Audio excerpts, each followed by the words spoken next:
আমাদের প্রখ্যাত আলেমগণ এখন তর্ক করে ইউটিউবে দেখে একদল আর দলে করে ওরা তো জাহান্নামী, ওরা কাফের হয়ে গেছে, ওরা রাসূলের মাটি তৈরি বলে, আর একদল বলে ওরা কাফের হয়ে গেছে। ওরা দেখা যায় রাসূল তো আপনার শুক্র থেকে তৈরি হয়েছে, তাহলে সে আবার দুধের তৈরি হলো কেন? দেখেন জায়গাটা কোথায়, সমস্যাটা কোথায়? এত বড় বড় আলেম 1,20,000 টাকা কোনো ওয়াজ করে না, অথচ এইটা নিয়ে তর্ক বিতর্ক করে না। কোরআনটা একটু বুঝে দেখে না, দুঃখটা এখানে যে কোরআনের মধ্যে আল্লাহ বলে দিয়েছে আমার নূর দিয়ে দিয়েছি, লাউ নূর ইয়ামশি বিল-আরদি, আমি আমার নূর দিয়ে বিকশিত করেছি। আর রাসূল সাল্লাল্লাহু আলাইহি ওয়াসাল্লামের মধ্যে নূর ছিল, এই সেই নূরের সাথে সে বিলীন হয়েছিল, আমরা বিলীন হতে পারছি না। আমরা কিছু কিছু পারি, আমাদের স্বার্থপরতা, আমাদের বিভিন্ন রকম সমস্যা আছে, কিছু কিছু সমস্যা আছে, আমরা সাধারণ মানুষ, আমরা রাসূলের মতো বিলীন হতে পারি না। কিন্তু রাসূল বিলীন ছিল নূরের সাথে, তার নূরের সাথে বিলীন ছিল, তার কাল ছিল, কালের মধ্যে সে সম্পূর্ণ নূরের কাছে আত্মসমর্পণ করেছিল। আমরা পুরোটা আত্মসমর্পণ হইতে পারি না, চেষ্টা করলেও আমরা পারতেছি না, বা এই যার মধ্যে সে যে যতটুকু পারা হয়েছে। তাহলে আমাদের হাত পা বা রাসূলের হাত পা তো নূর না, তার কাল ছিল নূর, তার কাল্পনিক ছিল নূর, সেই নূর আমাদের কাল্পের মধ্যে আছে।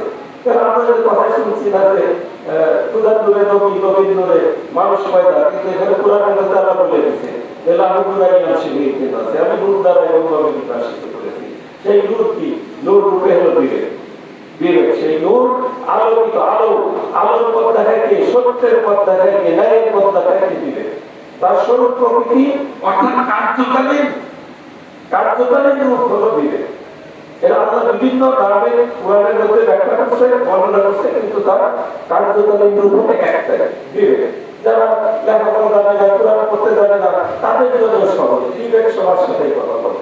বিবেক অন্ধ লোকের সাথে কথা বলে, বোমার সাথে কথা বলে, খানার সাথে কথা বলে, যার বিবেক তার সাথে কথা বলে। ইনশাআল্লাহ ইয়াওমানা তুল্লাহ ওয়াসিবে ইমামি, একটা সময় প্রত্যেক ইমাম সহ থাকা হবে। ইমাম অর্থ নেতা সহ থাকবে।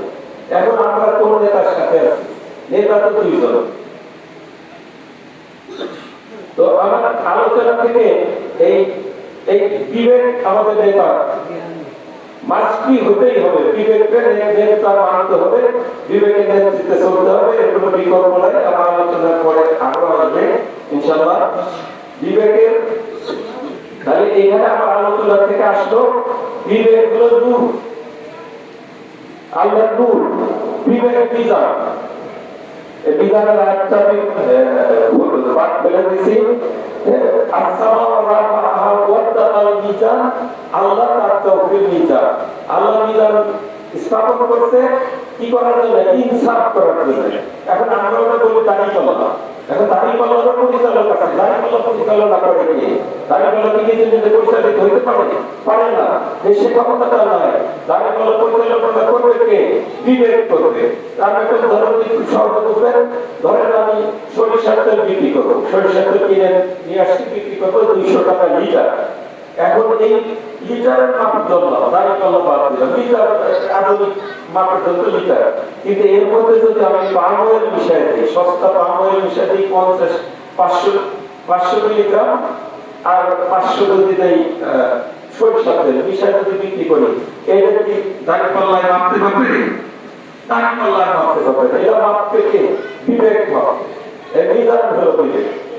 তাহলে আমার আলোচনা আসলো বিবেক আল্লাহর নূর, বিবেক মিজান, বিবেক কুরআন বা ফুরকান, মানে খণ্ডনকারী, ভালো মন্দ খণ্ডন করে। বিবেক আল্লাহর দলের নেতা। আল্লাহ মানুষের কালবের ভিতর অন্তরাল অবস্থায় আছে, তার স্বরূপ প্রকৃতি হলো বিবেক, বিবেক রূপে।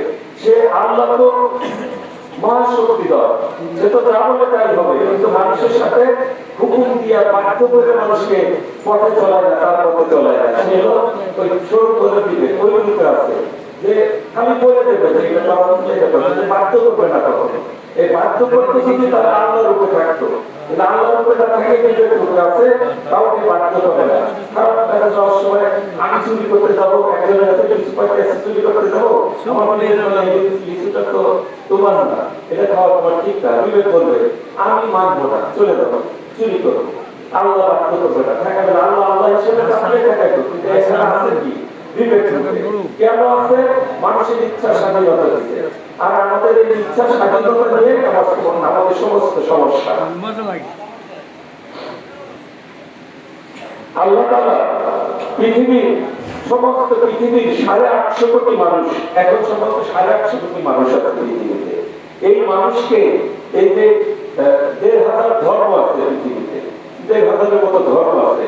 আল্লাহ তাআলার কাছে কিন্তু কত ভাগ বাটোয়ারা নাই। আল্লাহ তাআলা দুইটা ভাগ করছে মানুষের। একটা হলো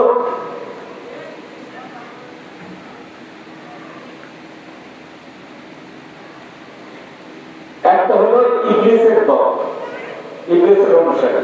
তাহলে ইবলিস আদমের দেহ তৈরি করে যখন এতে আল্লাহ তাআলা রূহ ফুঁকে দিল এবং ফেরেশতা সর্দারকে বলল তুমি সেজদা করো, সে অহংকার করলো, বলল যে আমি নূরের ফেরেশতা, কেন মাটির তোমাকে সেজদা করব। এই অহংকার অর্থই ইবলিস। তাহলে যারা অহংকারী, এই অহংকারীদের একটা দল, এর নেতা হলো ইবলিস।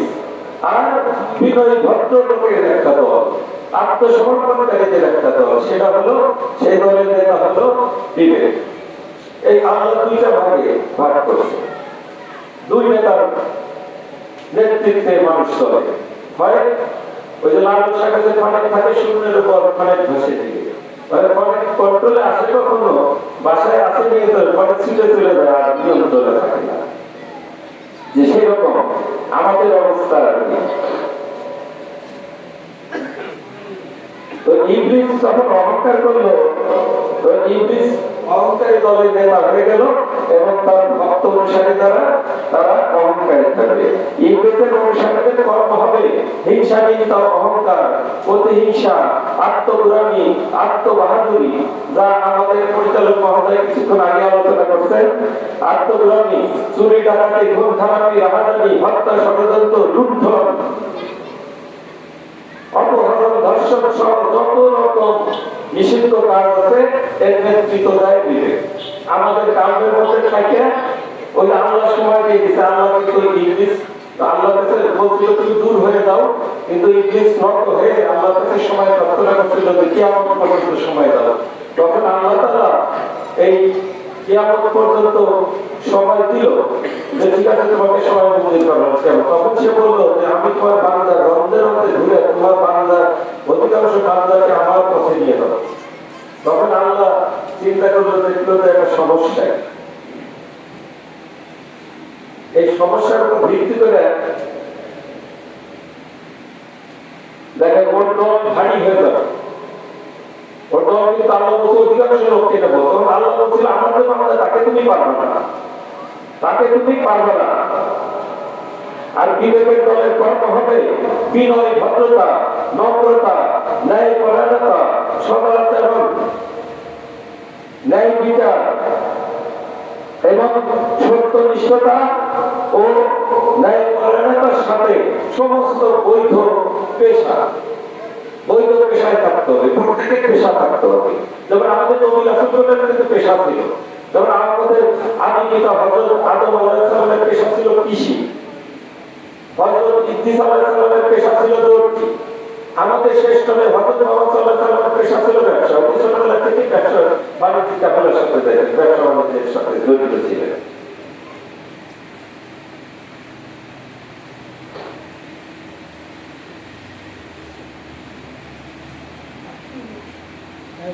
আল্লাহ তাআলা কোরআনুল কারীমের মধ্যে ঘোষণা দিলেন ইন্নাল্লাযীনা আমানু ওয়া আমিলুস সালিহাতি লাহুম জান্নাতুন নাঈম। যারা ঈমান আনবে এবং সৎকর্ম করবে, সৎকর্ম সৎ পন্থায় করবে, তাদেরকে আমি জান্নাতের বাগানে প্রবেশ করাবো। এইখানে দুইটা বিষয় বলছে, একটা হলো ঈমান আর একটা হলো সৎকর্ম সৎ পন্থায় করা। অন্য একটা বললো অবাসিল্লাযীনা আমানু ওয়া আমিলুস সালিহাতি আন্না লাহুম জান্নাতুন তাজরি মিন তাহতিহা আল-আনহার। আপনি ঘোষণা করে দিন, রাসূলকে বলে আপনি ঘোষণা করে দিন যারা ঈমান আনবে এবং সৎকর্ম সৎ পন্থায় করবে তাদেরকে আমি এমন জান্নাতে প্রবেশ করাবো যার তলদেশে রহস্যময় প্রবাহ। তাহলে দুইটা জিনিস লাগবে, একটা হলো ঈমান এবং সত্য। এখন প্রশ্ন আসে যে তাহলে ইবাদত লাগবে না, ইবাদত কি করতে হবে? ইবাদতের মধ্যে হলো মাধ্যম হলো বান্দার সাথে আল্লাহর যোগাযোগ স্থাপন হয় এবং এই যোগাযোগের মাধ্যমে সে তার অবস্থান নির্ণয় করতে পারে এবং আল্লাহ তাআলা প্রকৃত ইবাদতকারীদেরকে কি করবে? জান্নাতের মধ্যে ট্রেনিং দেবে, মানে বিশেষ ব্যবস্থা দেবে, সুযোগ সুবিধা, ভালো জায়গা, সেসব জায়গা দেবে। যারা আল্লাহর কাছে আল্লাহর ইবাদত করে, আল্লাহর দাসত্ব করে, তাদেরকে।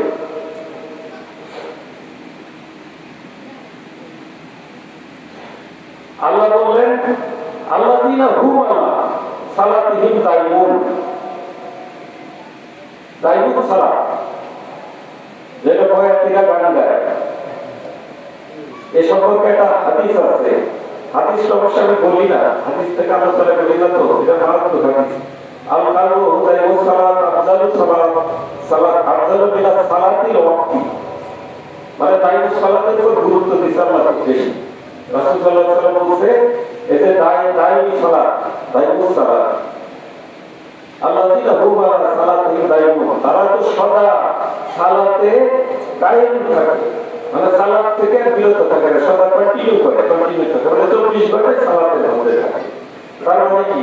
তার মানে আল্লাহর আইনের প্রতি আনুগত্য প্রকাশ করে, অর্থাৎ নিজের ইচ্ছা স্বাধীনতাকে বিবেকের কাছে বিলীন করে দিয়ে চলে। ইচ্ছা স্বাধীনতাকে বিবেকের কাছে বিলীন করে দিয়ে আল্লাহ স্মরণে সবসময় সৎকর্মে লিপ্ত থাকে, অসৎ কর্মে সংস্পর্শে তারা যায় না, কারো আহ্বানেও তারা যাবে না। এরকম চলো যায় গলামিলি করি, ভাঙচুর করি, এ করে ওঠে, যাবে না। যারা দায়িত্ব সালাতে রত থাকে তারা কখনোই যাবে না।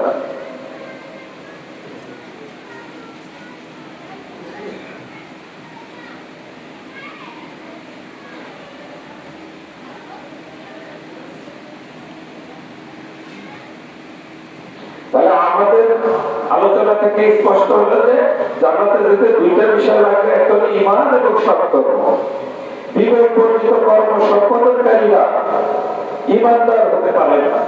যারা বিবেক বর্জিত কর্ম করে, বিবেকটা বর্জন করে, এরকম কর্মদার যারা সম্পাদন করে, তারা ঈমানদার হতে পারবে না। এ সম্পর্কে আল্লাহর সুস্পষ্ট আয়াত আছে।